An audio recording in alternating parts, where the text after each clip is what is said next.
Hello friends, welcome to my YouTube channel AV Academy. दोस्तों, मैं हूं श्वेता और आप सभी का स्वागत है मेरे यूट्यूब चैनल एवी एकेडमी के साथ। दोस्तों, आज का क्लास हमारा ज्योग्राफी का है। ज्योग्राफी के अंतर्गत आज हम लोग इंडियन ज्योग्राफी में भारत के तेल शोधन संयंत्र को जानेंगे, उसके साथ साथ भारत के परमाणु ऊर्जा के कार्यशील केंद्रों को जानेंगे, उसके अलावा विद्युतीकरण से संबंध स्थान और उसके उपक्रम को जानेंगे। तो इस तरीके से और भी इम्पोर्टेंट पॉइंट्स हैं, इसको जानेंगे इस क्लास में। तो दोस्तों, क्लास को अंत तक देखिए, कहीं भी स्किप करने की कोशिश नहीं कीजिए, क्योंकि बहुत ही इम्पॉर्टेंट क्लासेस है आज की।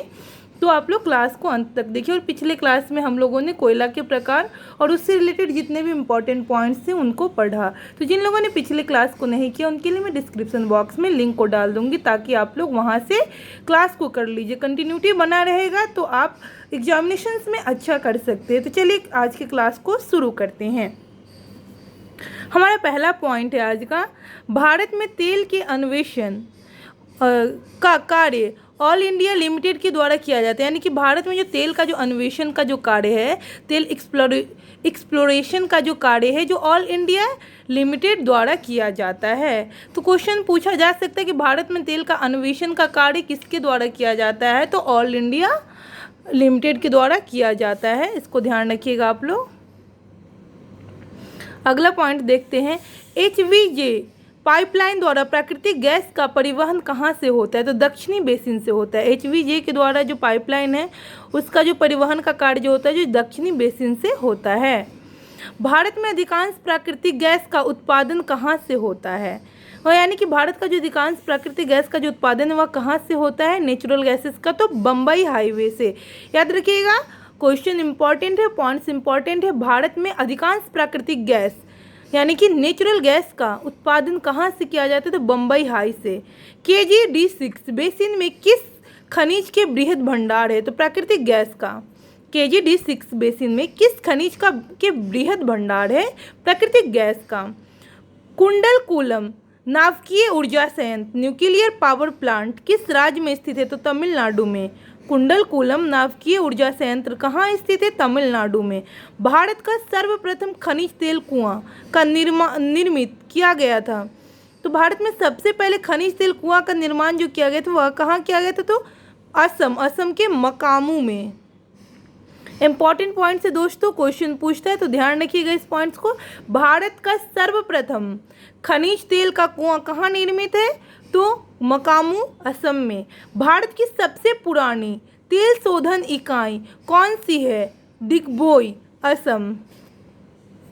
दोनों पॉइंट्स में डिफरेंस देखिएगा। पहला पॉइंट हमारा कह रहा है कि भारत का सर्वप्रथम खनिज तेल कुआं कहाँ निर्मित किया गया था, तो है असम में ही, मकामू में, असम के मकामू में। दूसरा पॉइंट से भारत की सबसे पुरानी तेल शोध इकाई कौन सी है, तेल शोध इकाई पूछ रही है, ये भी असम में ही है लेकिन डिगबोई में है। तो ध्यान रखिएगा दोनों पॉइंट्स को, कन्फ्यूजन नहीं होना चाहिए और कन्फ्यूजन में आंसर गलत नहीं लगाना है। तो तेल खनिज का कुआं पूछेगा तो मकामू, असम में, और वहीं तेल शोधन इकाई पूछेगा तो डिगबोई, असम में। अब आगे बढ़ते हैं। भारत का 25वां परमाणु विद्युत संयंत्र कौन सा है, रावत भाटा, राजस्थान में। ज्वारीय ऊर्जा के उत्पादन के लिए भारत का कौन सा क्षेत्र महत्वपूर्ण है, यानी कि टाइडल एनर्जी जो है, ज्वारीय ऊर्जा के उत्पादन के लिए भारत का कौन सा क्षेत्र महत्वपूर्ण है, तो खंबात की खाड़ी, खंबात की जो खाड़ी है जो महत्वपूर्ण है। तो इंपॉर्टेंट पॉइंट्स है दोस्तों, ध्यान रखिएगा इस पॉइंट्स को। आगे देखते हैं हम लोग। भारत में परमाणु ऊर्जा के कार्यशील केंद्र एवं रिएक्टरों की संख्या को जानेंगे। तो केंद्र है कैगा, कर्नाटक, कल्लम, तमिलनाडु, रावत भाटा, राजस्थान, कुंडलकुलम, तमिलनाडु, काकरापाड़, गुजरात, नरोड़ा, उत्तर प्रदेश, और तारापुर, महाराष्ट्र। तो इस तरीके से हम लोग जाने कि भारत में परमाणु ऊर्जा के कार्यशील केंद्र में रिएक्टरों की संख्या को जान लिए। अब आगे पढ़ते हैं। भारत के कुल उत्पादित विद्युत ऊर्जा में परमाणु ऊर्जा का कितना अंश है, विद्युत जो ऊर्जा है, भारत की कुल उत्पादित विद्युत ऊर्जा का परमाणु ऊर्जा यानी कि न्यूक्लियर एनर्जी का कितना अंश है, तो 2.1% है। क्वेश्चन पूछा जाता है, इंपॉर्टेंट पॉइंट से ध्यान रखिएगा इस पॉइंट को।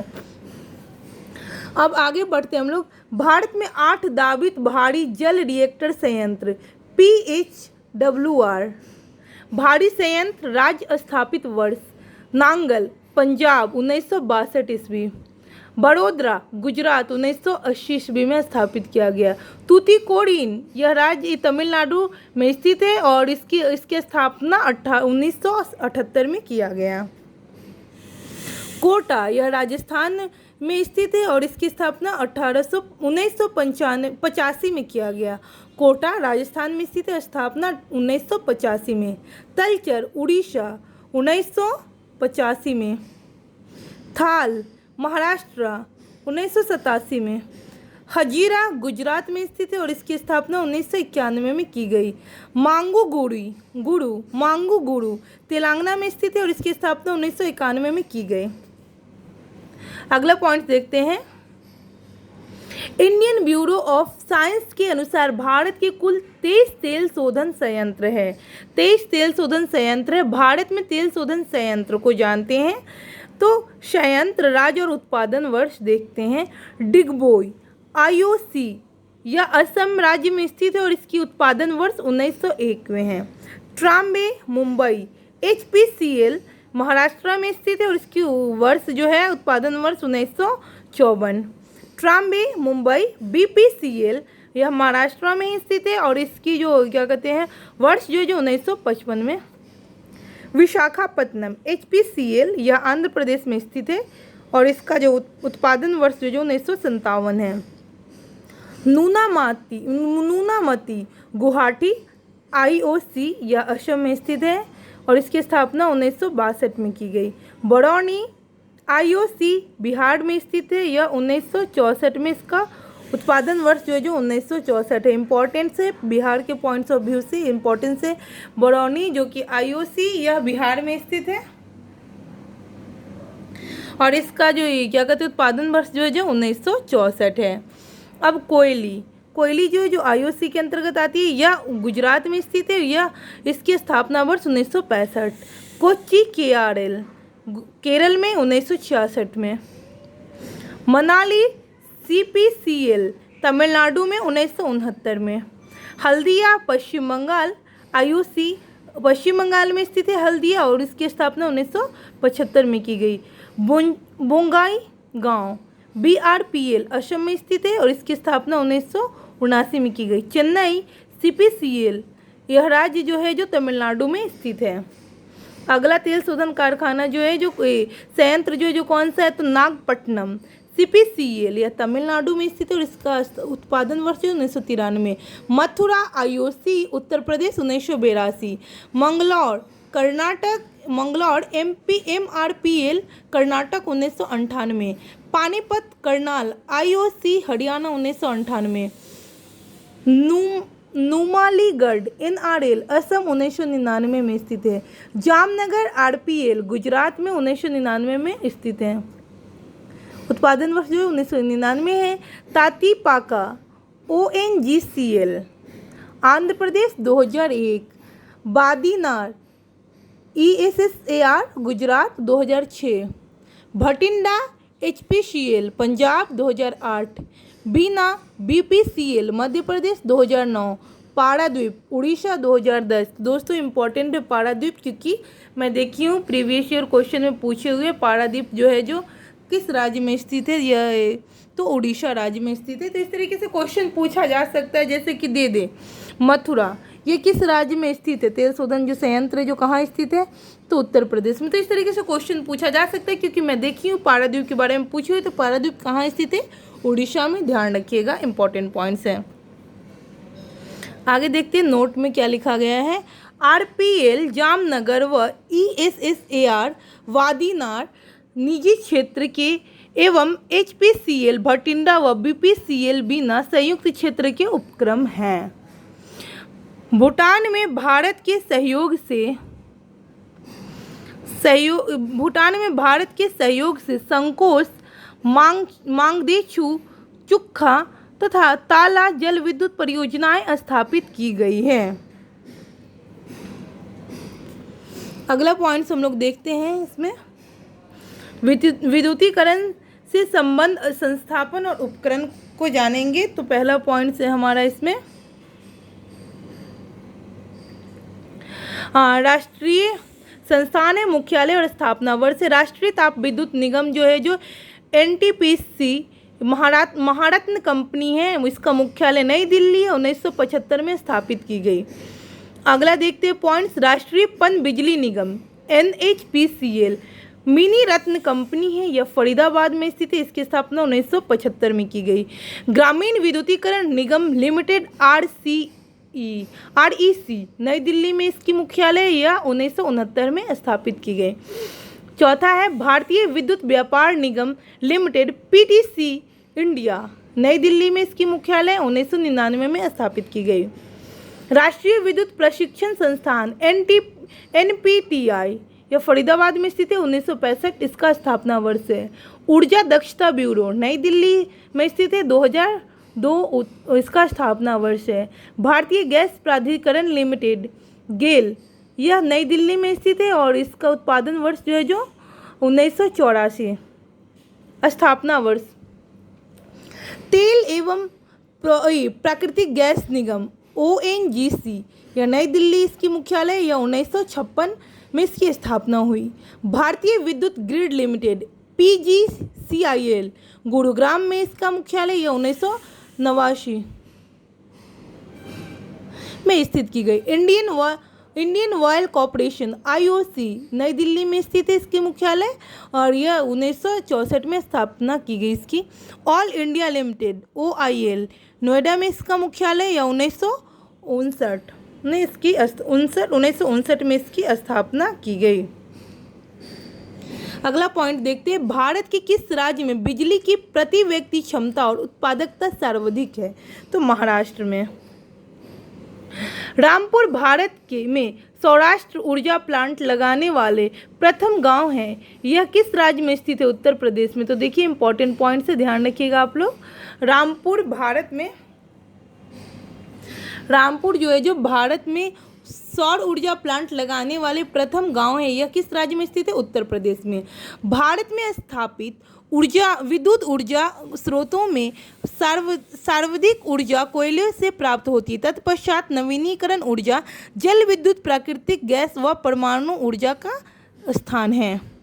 नेक्स्ट पॉइंट देखते हैं हम लोग। भारत में विद्युत ऊर्जा का सर्वाधिक मुख्य स्रोत क्या है? तो कोयला है। भारत में ऊर्जा उत्पादन में सर्वाधिक अंश किस प्रकार की ऊर्जा का है? ऊष्मीय ऊर्जा का, थर्मल एनर्जी का। यानी कि भारत में ऊर्जा जो उत्पादित की जाती है उसमें सर्वाधिक अंश किस प्रकार की ऊर्जा का है? तो ऊष्मीय ऊर्जा का है, थर्मल एनर्जी का है। क्वेश्चन इंपॉर्टेंट है, पॉइंट्स ध्यान रखिएगा आप लोग, यहाँ से क्वेश्चन पूछा जा सकता है। अगला देखते हैं हम लोग। शीर्ष 5 पवन ऊर्जा उत्पादक क्षमता वाले राज्य को जानते हैं। राज्य उत्पादन मेगावाट में Tamil Nadu 8631 megawatt, Gujarat 5955 megawatt, Maharashtra 4778 megawatt, Karnataka 4682 megawatt, Rajasthan 4299 megawatt. Bharat में मैग्नीज की सर्वाधिक निक्षेप किस राज्य में स्थित है? महाराष्ट्र में। भारत के मैग्नीज के सर्वाधिक निक्षेप मत्स्य मैग्नीज और मत्स्य महाराष्ट्र। तो इस तरीके से कोरिलेट करके आप लोग ध्यान रख सकते हैं। तो यहाँ क्वेश्चन आपका पूछेगा कि भारत में मैग्नीज के सर्वाधिक निक्षेपण किस राज्य में स्थित है? तो महाराष्ट्र में। मैग्नीज और महाराष्ट्र याद रखिएगा। अभ्रक की 3 प्रमुख किस्में कौन कौन सी है? श्वेत अभ्रक, पीत अभ्रक और श्याम अभ्रक। आगे देखते हैं। राष्ट्रीय ताप विद्युत निगम की स्थापित क्षमता, प्रयुक्त स्रोत, संयंत्रों की संख्या, क्षमता मेगावाट, कोयला आधारित संयंत्रों की संख्या 21 है, क्षमता जो है जो 3900 क्या पढ़ रहे थे हम लोग? हाँ, कोयला आधारित है और संयंत्रों की संख्या 21 है और क्षमता जो है जो इसका कितना है? तो 39,555 है। सॉरी 39,555 है। ठीक है, ध्यान रखिए। कोयला आधारित है, 21 संयंत्रों की संख्या और इसका जो क्षमता जो 39,555 है। गैस एवं तरल ईंधन आधारित जो जिसकी संयंत्रों की संख्या 7 है, यह 4,017 है क्षमता। जल आधारित एक संयंत्रों की संख्या 800, इसकी क्षमता जो है मेगावाट 800 है। नवीकरणीय ऊर्जा परियोजनाएं सौर ऊर्जा 12 है, संयंत्रों की संख्या यह 50 क्षमता है। पवन आधारित संयंत्रों की संख्या 1 है, क्षमता इसका 50 मेगावाट है। अगला पॉइंट्स देखते हैं हम लोग। भारत में ज्वारीय ऊर्जा का सर्वाधिक संभावनाएं कहाँ पर है? भावनगर गुजरात में। ज्वारीय ऊर्जा का सर्वाधिक संभावनाएं कहाँ पे? तो भावनगर गुजरात में है। तो ध्यान रखिएगा इस तरीके से इस पॉइंट को। आगे देखते हैं हम लोग।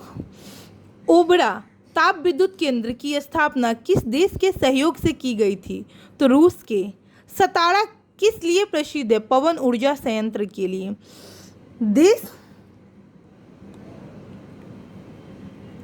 देश का प्रथम solar thermal power station.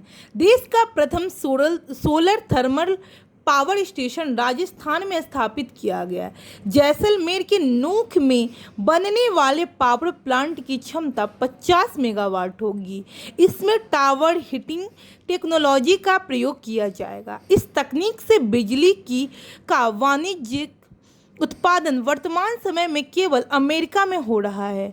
Bharat विश्व का दूसरा ऐसा देश होगा जो टेक्नोलॉजी से विद्युत का वाणिज्यिक उत्पादन करेगा। तो ध्यान रखिएगा, टेक्नोलॉजी से जो विद्युत का जो उत्पादन करेगा ये दूसरा राज्य भारत है, पहला अमेरिका है। और ये कहाँ स्थापित किया जा रहा है? तो राजस्थान में इसकी स्थापना किया जा रहा है। आगे देखते हैं और आज का लास्ट पॉइंट है, तो देख लेते हैं हम लोग आज का जो पॉइंट है। एंथ्रेसाइट कोयला की सर्वोत्तम किस्म जिसमें कार्बन की मात्रा लगभग 80 से 95% तक होती है। इंपॉर्टेंट पॉइंट्स है, हमने कोयले के प्रकार में भी इसको पढ़ा, तो आप लोग इसको ध्यान रखिएगा। तो इस तरीके से आज की क्लास को हम लोगों ने कंप्लीट किया और आज हमारा एनर्जी जो चैप्टर है वो कंप्लीट हो गया, जिसमें आज हम लोगों ने भारत के प्रमुख तेल संयंत्र को पढ़ा, तेल शोधन संयंत्र जो है जिसको जाना, विद्युतीकरण से संबंध संस्थान उपकरण को जाना, और इसके साथ साथ ही राष्ट्रीय ताप विद्युत निगम की स्थापना और क्षमता को जाना है। तो इस तरीके से बहुत सारे इंपॉर्टेंट पॉइंट्स को हम लोगों ने पढ़ा। जो भी एनर्जी से रिलेटेड बचा हुआ पॉइंट्स है इसको हम लोगों ने आज कंप्लीट किया। तो दोस्तों मैं उम्मीद करती हूँ कि आज का क्लास आप लोगों को पसंद आया होगा, और कहीं भी किसी भी प्रकार का अगर कन्फ्यूजन लगे तो आप लोग कमेंट सेक्शन में कमेंट कर सकते हैं। मैं आपकी कन्फ्यूजन को दूर करने की कोशिश करूंगी, और कमेंट करके आप लोग बताइए कि मेरा क्लास आप लोग के लिए किस प्रकार से हेल्पफुल है। Thanks for watching my video.